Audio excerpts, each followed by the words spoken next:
De retour à Info Rive-Sud, dimanche dernier, le Centre de services scolaires des Grandes Seigneuries annonçait finalement le retour à la normale du côté des autobus électriques qui étaient hors service depuis plusieurs jours pour des raisons de sécurité liées à une défectuosité.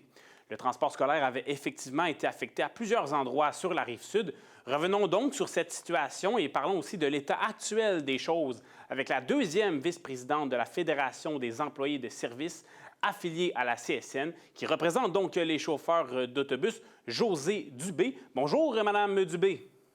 Bonjour à vous. Merci de prendre le temps avec nous. Donc, il y a des images qui ont beaucoup circulé le 9 septembre dernier. Un autobus Lyon électrique qui a brûlé à Montréal en plein jour. C'est ce qui a entraîné donc toutes ces procédures que j'évoquais en introduction. Donc, cette mise hors service pour les autobus scolaires, avec le recul, on sait précisément qu'est-ce qui a causé cette défectuosité-là.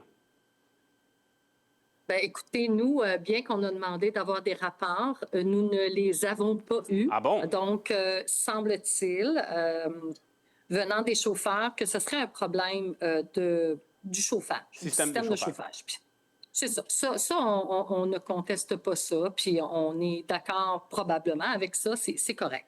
Il y a eu un premier billet de vérification qui a sorti, il devait faire des vérifications. Il y en a eu un deuxième qui a sorti parce que clairement, quand ils ont commencé à faire les vérifications pour régler le problème, ils ont trouvé d'autres problèmes avec des pièces à changer.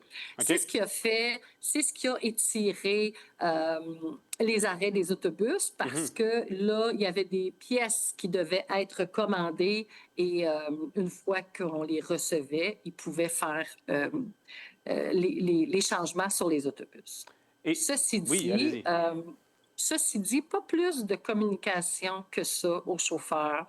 Seulement, les autobus sont de retour sur le terrain et sont utilisables. Mais moi, je peux vous confirmer, par contre, avec des chauffeurs qui sont sur le terrain, dans la Rive-Sud, pas nécessairement obligés de nommer les compagnies, mais il y a des chauffeurs qui ont encore des avertissements dans leur tableau de bord et que... s'ils font une recherche un peu poussée, là, on va dire, bien, pas poussée, mais un petit peu, tu sais, sur Google, mettons, qu'est-ce que ça veut dire? Ça dit encore, parce que sinon, les employés de garage ou l'employeur ne répond pas nécessairement aux questions. Et les recherches que les chauffeurs font, c'est que ça viendrait encore du système de chauffage. Donc, ce que vous êtes en train de dire, c'est que malgré les inspections qui ont été faites pendant plus d'une semaine, qu'on a retiré des autobus de la circulation, qu'il y avait donc des enfants, les parents qui devaient s'arranger pour amener leurs enfants autrement à l'école, là, on ramène tous les autobus sur les routes depuis lundi, mais semble-t-il que tout n'est pas réglementaire, c'est ce que vous dites.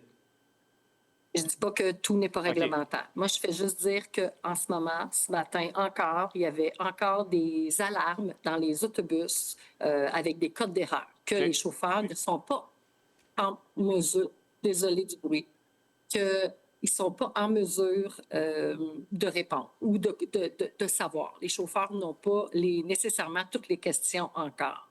Et c'est vraiment déplorable. Est-ce qu'on peut donc faire confiance là, à cette compagnie Lyon électrique, là, étant donné qu'il y a encore des doutes qui persistent? Bien, moi, je me dirais peut-être, est-ce qu'on peut faire confiance au chauffeur?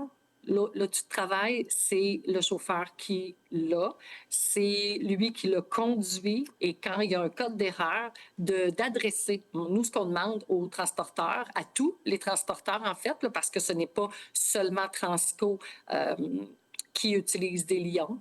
Et est-ce qu'on peut faire confiance aux chauffeurs aussi pour dire, écoutez, s'il y a quelque chose qui ne fonctionne pas, est-ce qu'on peut adresser le problème rapidement et régler le problème rapidement et d'améliorer la communication entre les transporteurs et le chauffeur qui utilise cet outil de travail-là à tous les jours. Il ne faut pas oublier qu'en novembre 2024, à Ascot, il y a eu un autobus aussi qui a brûlé pour les mêmes problèmes. Voilà, puis de ce que je comprends aussi au niveau des chauffeurs qui pourraient avoir un problème avec leur sécurité, avoir peur de leur sécurité, peuvent effectuer un droit de refus, c'est le terme que j'ai entendu, via la CNE-SST. Comment est-ce que ça fonctionne, ça? Effectivement, si l'employé, puis tu sais, il faut vraiment faire ça comme il faut. Là. On ne fait pas ça pour être de mauvaise foi, mettons. Moi, j'ai un code d'erreur dans mon autobus. Je ne sais pas c'est quoi. je n'ai pas la réponse de mon transporteur puis de mon employeur qui dit non, non, non, non, c'est correct, là, vas-y, là, puis pèse sur le X, puis tu peux avancer. Si moi, comme chauffeur, avec le gros bon sens, je me sens pas en sécurité, puis ni les enfants, je peux décider dès maintenant de faire un droit de refus puis de dire je n'avance plus avec l'autobus, je veux avoir un autobus de remplacement. Si l'autobus de remplacement, premièrement, là, c'est la première étape. Si l'autobus de remplacement n'arrive pas ou c'est refusé par l'employeur, effectivement, on dit, bien, faites un droit de refus. Remplissez le pad de vérification et demandez d'avoir un inspecteur. Et là, à ce moment-là, il y a un inspecteur qui se rendrait sur place et il ferait comme une inspection et de voir si le refus de travail a été fait comme il faut. Et parce qu'il ne faut pas oublier là, que c'est des enfants qu'on transporte. Ouais. C'est des vies qu'on transporte. Et nous-mêmes, une vie pour une vie, là, le chauffeur d'autobus aussi mérite d'être en sécurité dans son outil de travail. Mais là, c'est intéressant, le droit de refus. Donc, un chauffeur qui transporte des enfants sur une autoroute, un boulevard, peu importe. Ou pas. OK, oui, il peut être seul, effectivement, mais admettons qu'il y a des enfants dans son autobus et que là, voit qu'il y a un problème avec l'autobus, s'arrête sur le bord de la route, demande, finalement, après toutes les étapes, finit par demander un droit de refus. Donc, on pourrait avoir un autobus sur le bord de la route qui contient des enfants qui est arrêté pour ça et attendrait des inspections de la CNESST. C'est bien ça?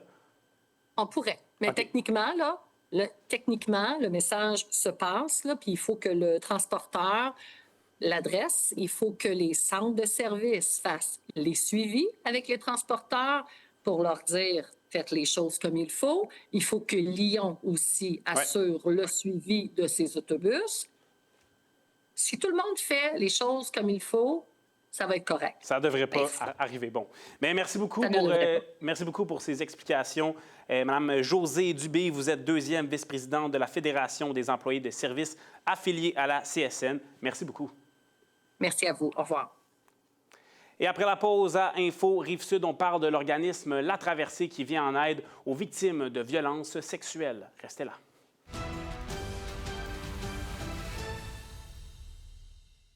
À 35